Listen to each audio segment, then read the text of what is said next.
I know what will happen again. Keep it up. The whole Gestapo's behind me.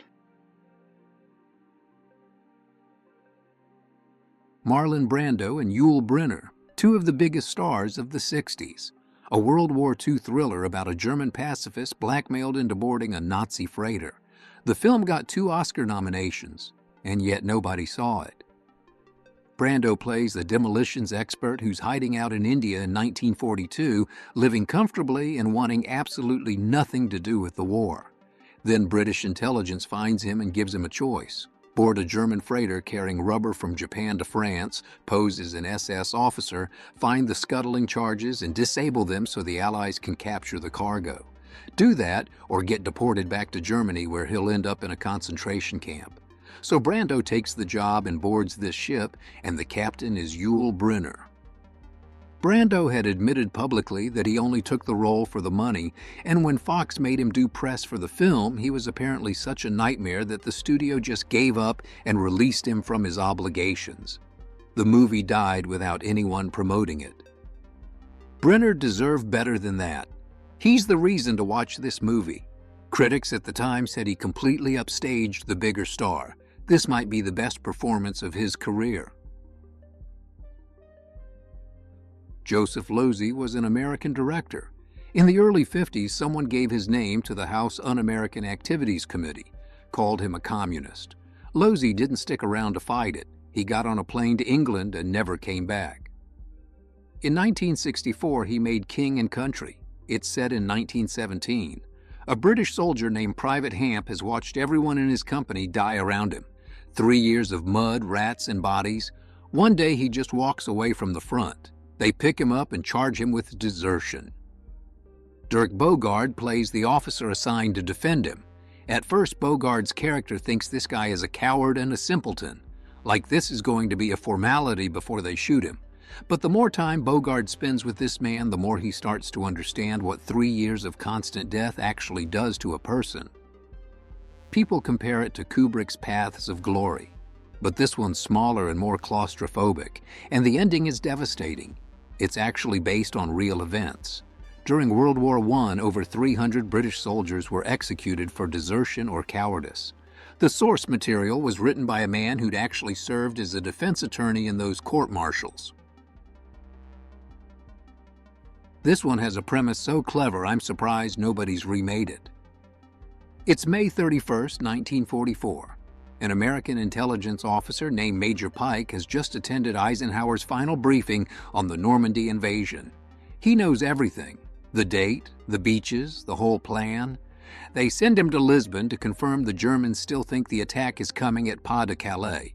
In Lisbon, he's drugged and kidnapped. He wakes up in what looks like an American military hospital. A doctor tells him it's 1950. The war ended years ago. He's been suffering from amnesia. There's a woman who says she's his wife. There's baseball on the radio. Everyone speaks English and everything looks completely normal. Turns out it's all fake. The Germans built the entire thing. They have 36 hours before D-Day to trick this man into revealing the invasion plans through his recovered memories. George Seaton had already made The Counterfeit Traitor, another tight World War II thriller, and this one has more of a psychological angle, at least until the third act. It runs a little long at nearly 2 hours, but it keeps you locked in. Even though you know how it has to end, D-Day happened, the invasion succeeded, so the German plan had to fail. But watching them try is something else. Sam Spiegel produced Lawrence of Arabia in 1962. It won Best Picture at the Oscars and made Peter O'Toole and Omar Sharif into stars. So naturally, Spiegel wanted to do it again. He reunited O'Toole and Sharif for another epic, got Christopher Plummer to show up as Rommel, threw money at it until it looked like the prestige picture he wanted, and yet it didn't work. The movie is about a murder investigation during the war. Someone is killing prostitutes in occupied Warsaw and Paris. Omar Sharif plays the investigator. He believes the killer is one of 3 high-ranking Wehrmacht generals. Peter O'Toole plays one of them. Meanwhile, there's a whole separate plot about officers conspiring to assassinate Hitler. The problem is, the film can't decide what it wants to be, whether it's a murder mystery, a war epic, or a conspiracy thriller. 2.5 hours of beautiful cinematography, great performances, and too many ideas fighting for space. It's an underrated film, sure, and it disappeared almost immediately. George Peppard plays Bruno Stackel. In 1916, Bruno is crawling through mud in a trench. He looks up and sees fighter pilots dueling in the sky above him. 2 years later, he's one of them. But Bruno doesn't fit in. The German Air Corps in 1918 was a world of Prussian aristocrats. Those were men who flew with silk scarves and treated aerial combat like a gentleman's sport. Bruno is lower class with no manners and no interest in their codes of honor. He wants just one thing, the Blue Max, Germany's highest military medal, awarded for shooting down 20 enemy aircraft. And he'll do anything to get it. Lie about kills, steal credit from other pilots, break every unwritten rule. The aerial sequences in this movie are stunning. There's real biplanes and real stunts, no models. There's a flying under the bridge sequence that still holds up. Turner Classic Movies actually called it one of the best films about World War I aerial combat ever made. The ground-level drama here is weaker, but those dogfight scenes carry the whole thing. This one's based on a true story. There was American businessman Erik Erikson living in Sweden during World War II, and he ends up on the Allied blacklist because he's been trading with the Nazis. Then British intelligence shows up and basically blackmails him. They tell him if he spies on German oil plants for them, they'll clear his name after the war. William Holden plays Erikson, and it's one of his best performances of the whole decade. The director, George Seaton, wanted the whole thing to feel authentic, so he shot on location in Stockholm, Hamburg, and West Berlin. And that decision is exactly what killed the movie. American film unions were at war with runaway productions. They didn't care that the locations made the film better. They didn't care that the story was true. They picketed the theaters showing this film, and eventually theaters just dropped it altogether. Even after President Kennedy requested a personal screening, it didn't matter. The unions had made their point. The movie came and went, and most people have never heard of it. You know the famous photograph of the Marines raising the flag on Iwo Jima, one of the most iconic images in American history. One of those 6 men in that photo was a guy named Ira Hayes. He was an Indian from Arizona who joined the Marines at 17. He got mocked all through boot camp and somehow ended up on that mountain at exactly the right moment. Tony Curtis played him in The Outsider, and Curtis believed it was the best work he ever did. In his autobiography, he wrote that people told him he should have won an Oscar for it, but Universal didn't push it. The film got minimal promotion and a limited release, and there's a reason for that. The Outsider doesn't end with the flag going up, it shows what happened after. Ira Hayes came home a hero. They put him on a war bond tour. He shook hands, gave speeches, smiled for cameras, and the whole time he was falling apart because he was being celebrated while his friends died. He drank himself to death and died alone in a field at 32 years old. Clint Eastwood made Flags of Our Fathers in 2006, covering basically the same story, and that's the version most people know. But The Outsider did it 45 years earlier and went way deeper into what the fame actually did to this guy. Steve McQueen made this movie in 1962, and then the very next year he made The Great Escape. Guess which one everybody remembers? Hell is for Heroes is actually a really solid war film. It's about a handful of American GIs in France near the end of the war. They have to hold a section of the front line against an entire German company for 48 hours until reinforcements show up.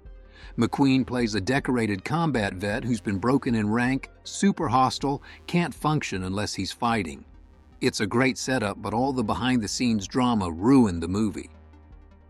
The original writer and director was Robert Pirosh, actual World War II veteran who fought at the Battle of the Bulge and won an Oscar for writing Battleground. This was his project from the beginning. McQueen drove him off the production. Don Siegel came in to replace Pirosh, and McQueen nearly got into fistfights with him too.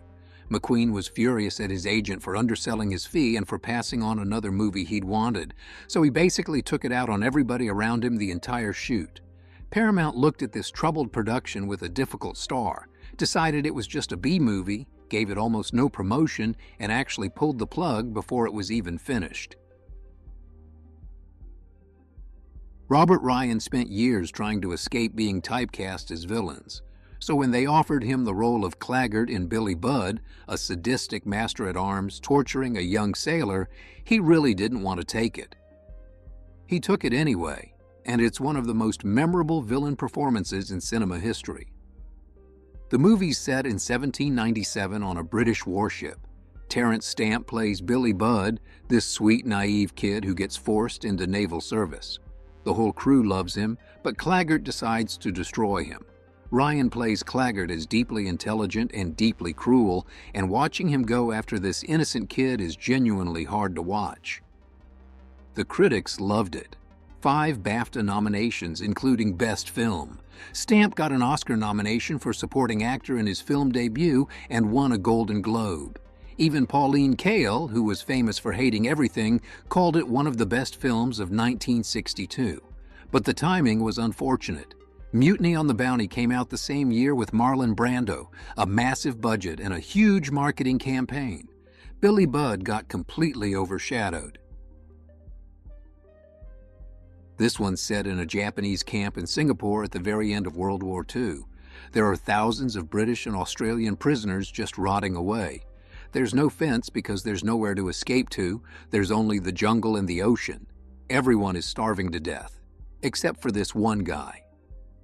George Segal plays Corporal King, an American enlisted man who's somehow thriving while officers around him are wasting away in rags.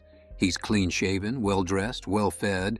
He runs the entire black market in the camp like it's a small business, deals with the Japanese guards, takes a cut of everything, even breeds rats for meat, which is where the title comes from. The movie's based on a novel by James Clavell, and Clavell actually was a prisoner at Changi, so he knew exactly what he was writing about. Segal's performance is probably the best work he ever did.